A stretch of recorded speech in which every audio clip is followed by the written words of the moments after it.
हर हर महादेव। मित्रों, एक बात बताइए, क्या कभी आपके साथ ऐसा हुआ है कि आपने ईश्वर को पुकारा हो और जवाब में सिर्फ खामोशी मिली हो?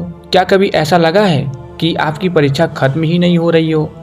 अगर आज आपका दिल भारी है, आंख में आंसू है और रास्ता नहीं मिल रहा, तो अगले कुछ मिनट कहीं मत जाइएगा। यह कहानी राघव की है, लेकिन असल में यह कहानी आपकी और मेरी है।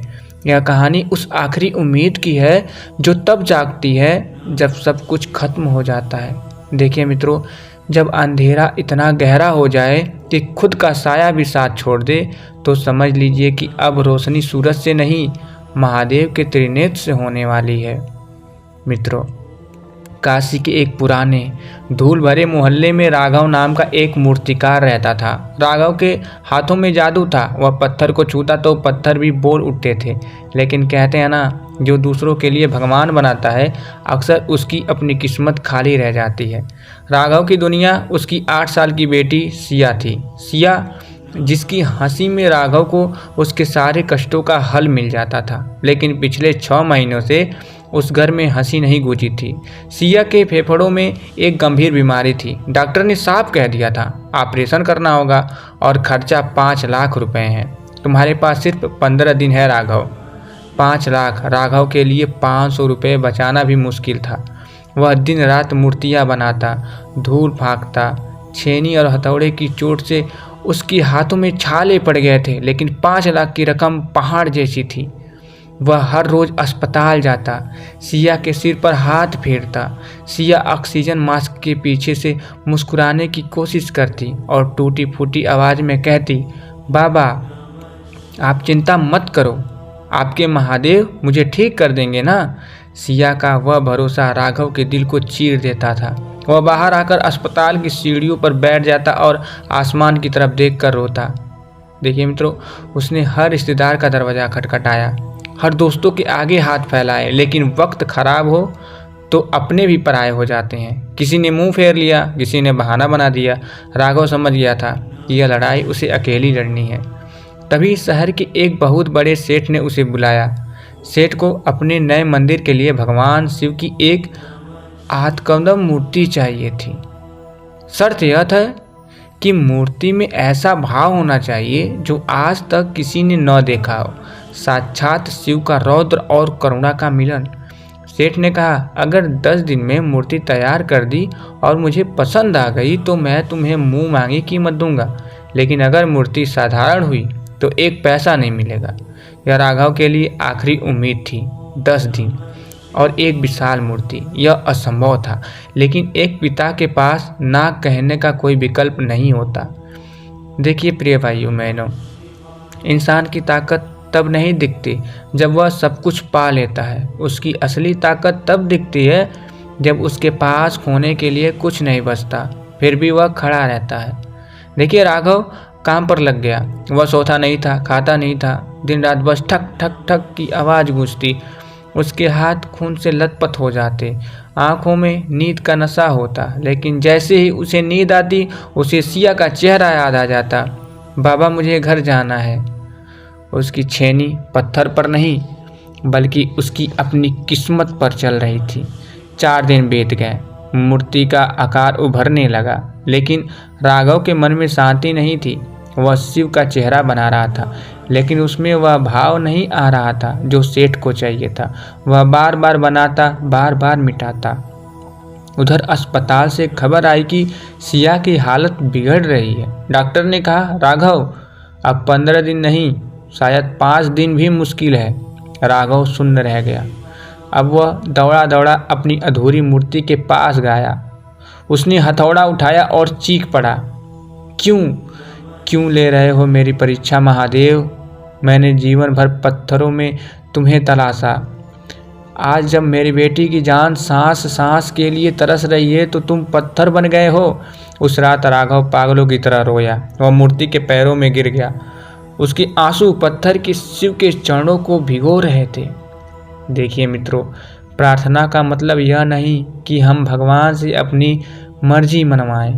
प्रार्थना का मतलब है कि हम खुद को इतना मजबूत बना लें कि उसकी मर्जी को हंसकर स्वीकार कर सके। लेकिन कभी कभी भक्त की जिद के आगे भगवान को भी झुकना पड़ता है।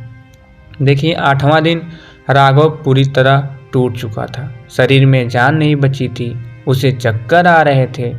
तभी उसके कारखाने के बाहर एक बूढ़ा साधु आकर खड़ा हो गया। उसके कपड़े फटे थे, जटाएं बिखरी थीं, लेकिन आंखों में एक अजीब सी चमक थी। साधु ने पानी मांगा। राघव खुद परेशान था, फिर भी उसने अपना लोटा साधु को दिया। साधु ने पानी पिया और मूर्ति की ओर देखा।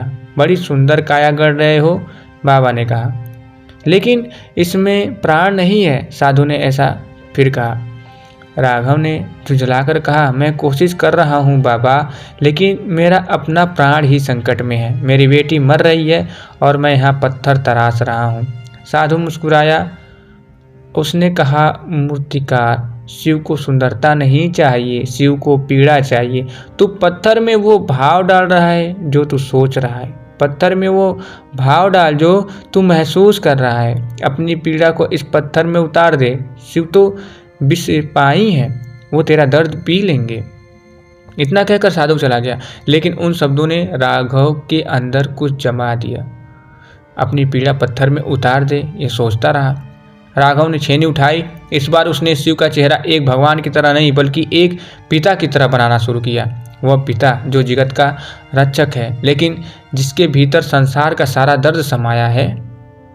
अब सोचिए मित्रों, जब आपका दर्द आपकी कला बन जाता है तो वह साधारण नहीं रह जाता, वह मास्टरपीस बन जाता है। अपने आंसुओं को व्यर्थ मत बहने दीजिए, उन्हें अपनी ताकत में बदल दीजिए।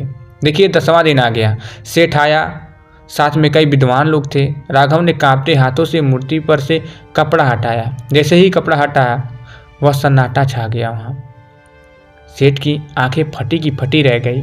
सामने शिव की मूर्ति थी, जटाएं, त्रिनेत्र, नाग, सब कुछ था, लेकिन चेहरे पर एक अजीब सा भाव था। शिव की आंखों में करुणा थी, लेकिन सबसे चौंका देने वाली बात यह थी कि राघव ने पत्थर को इस तरह तराशा था कि शिव की बाईं आंख के ठीक नीचे पत्थर की एक नस ऐसे उभरी थी जैसे अभी अभी वहां से एक आंसू गिरा हो।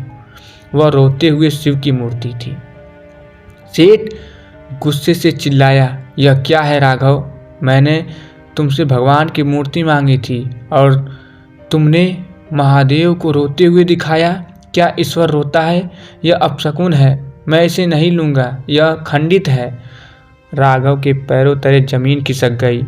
उसने सेठ के पैर पकड़ लिए। उसने कहा, मालिक ऐसा मत कहिए, यह आंसू नहीं, यह करुणा है। यह मेरे अंदर का दर्द है जो महादेव के चेहरे पर आ गया। मेरी बेटी मर जाएगी सेठ जी, मुझे पैसों की बहुत ज़रूरत है। सेठ ने लात मारकर उसे हटा दिया और कहा, हटाओ इस मनहूस मूर्ति को यहाँ से, एक फूटी कौड़ी नहीं मिलेगी। और सेठ चला गया। राघव वही जमीन पर पड़ा रहा। सब खत्म हो गया।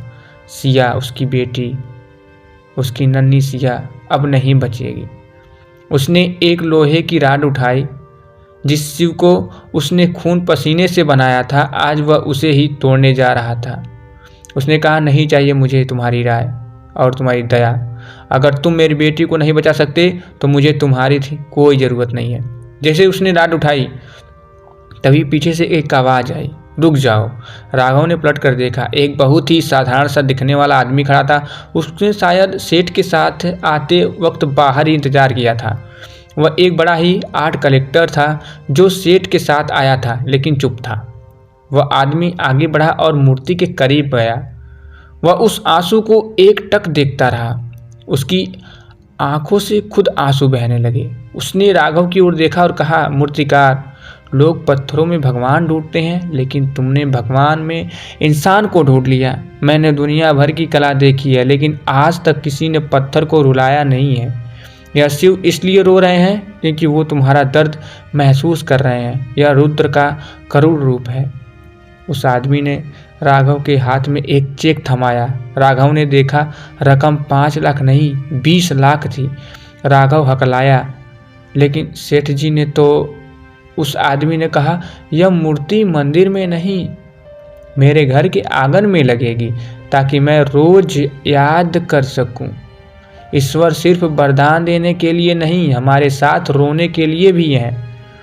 मित्रों देखिए, जिस दरवाजे को तुम बंद समझ रहे हो सकता है महादेव ने उसे इसलिए बंद किया हो ताकि तुम्हें किसी बड़े महल का दरवाज़ा मिल सके। भरोसा टूटने मत दीजिए, चमत्कार बिल्कुल आखिरी पल में ही होती है। देखिए, राघव पैसों को लेकर अस्पताल भागा, सिया का ऑपरेशन हुआ, वह सफल रहा।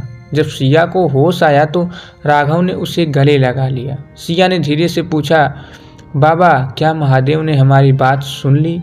राघव मुस्कुराया, उसकी आंखों में पानी था। उसने कहा, हाँ बेटा, उन्होंने सिर्फ सुनी नहीं, उन्होंने हमारे साथ रोकर हमारा दर्द भी बांट लिया। तो प्रिय भक्तों, अगर आप लोगों को यह वीडियो थोड़ा सा भी पसंद आया हो तो मैं ज़बरदस्ती नहीं कर रहा हूँ, वीडियो को लाइक और चैनल को सब्सक्राइब कर लीजिएगा। और हाँ, मैं फिर मिलूँगा, ज़रूर मिलूँगा अगली कहानी के साथ। तब तक अपना और अपने परिवार का ख्याल रखिए। ओम नमः शिवाय और दोनों हाथ उठाकर बोलिए हर हर महादेव।